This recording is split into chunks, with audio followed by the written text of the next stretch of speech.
Hi, and welcome to our new edition of Your Schools. I'm Guy Scanzo, the very proud superintendent of Humble ISD, and unfortunately, I'm alone for this show. And I desperately miss the best co-host in the world, Lynn Fields, who is not able to be with us. So, Lynn, I miss you, and you better be back for our next show.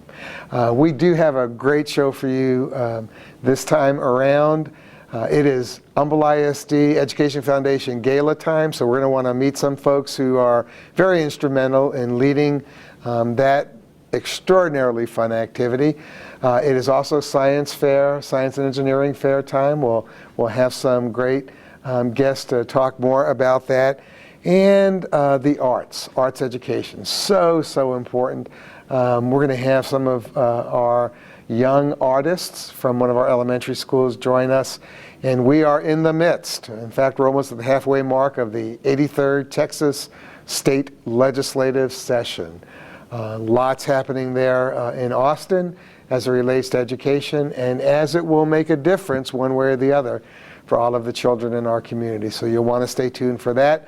I am glad that you have chosen to join us, and if you please stay with us, we'll get going in just 1 minute.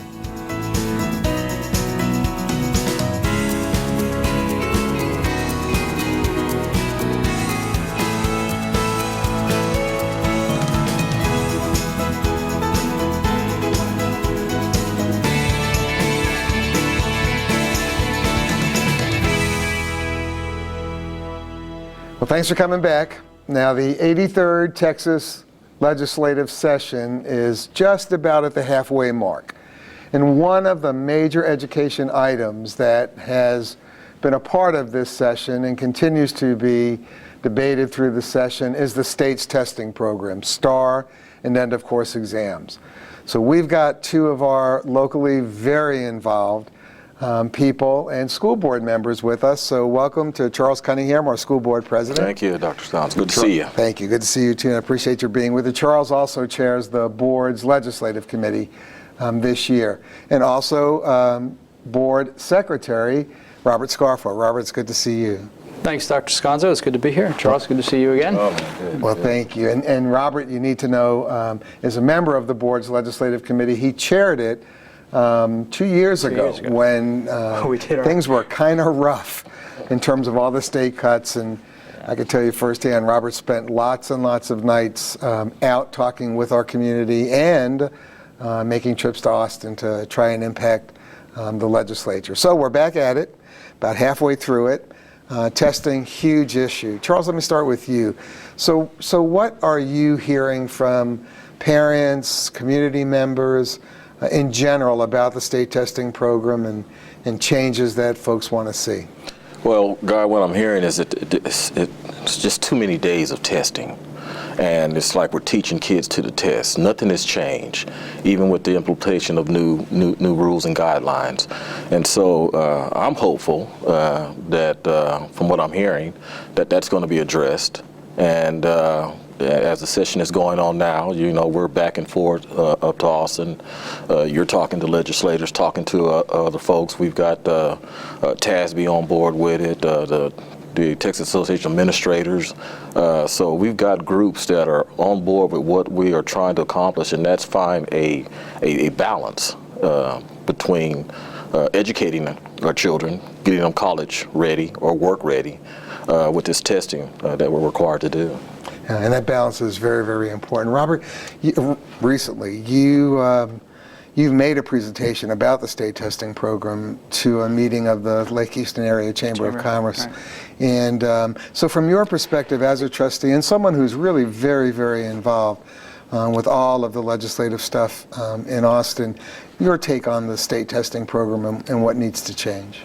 Well, we don't have 2 hours, but we'll try to condense. Really, But as Charles mentioned too, with the groups that are behind looking to have rational testing programs put in place, and it's not just from the academic world. It's also the Texas Workforce Commission, a lot of private sector, professional associations, because they realize that, yes, we do need to test, but I think we've kind of gotten to where the test no longer is the means. It's almost become the end.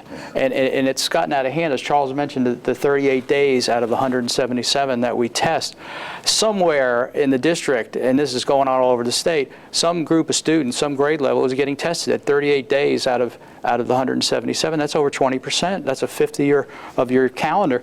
And to do that, you just got to start to wonder, is that really where we're going and what we need to do? So, I mean, some of the changes, I think just personally, we really do need to refocus on career and technology curriculum and really make the effort there. And to do that, you have to emphasize that by making that part of the testing. And when they go to, like, say, a 4x4 where physics is part of it, why can't you substitute for students who are in that career path? Why can't they substitute something appropriate as a science for physics? I'm just using that as an example, but that's where I think people just really get frustrated to say, like, what are you really trying to accomplish, and are you really accomplishing it? Right. That's, right. Yeah, great point. And I mean, great descriptors in terms of, needing a more rational system, needing a more balanced system. It's not like state tests are the only test that kids take. Absolutely. I mean, kids get exposed to all other kinds of testing: SAT, ACT, AP, IB. SAT, all those tests. just their testing in their class during a particular course of study. And you look at the excuse me, the National Assessment of Education Progress, and you have out of the states that rank the top 10, 7 of them have no end-of-course exams for their high school students, and 3 of the other 3 only have 3.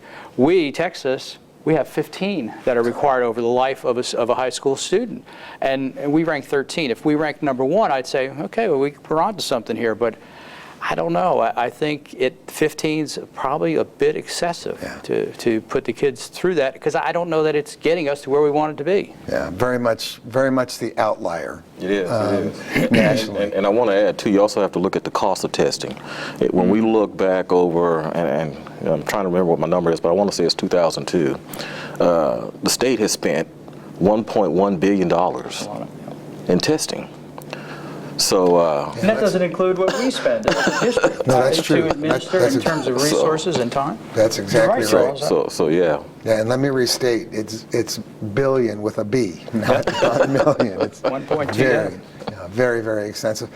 Unfortunately, we don't have 2 hours because there's plenty to talk about. Plenty to talk about. But you guys are so knowledgeable and so hands-on involved directly with state elected officials, and you made a difference 2 years ago. You're making a difference now. I really want to encourage everyone, go to the district website. They're going to show it on the screen here. You'll find right on the front page a link to our district legislative committee.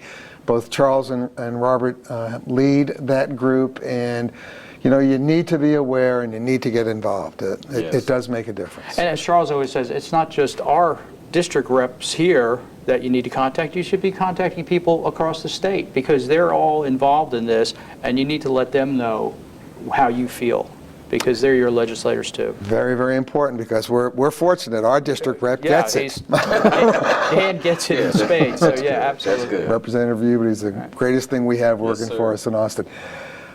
Charles, Robert, honor to serve with you guys. Thank you. Really is, and to be able to call you friends. Appreciate it. To our entire community, you stay with us. We're going to be right back.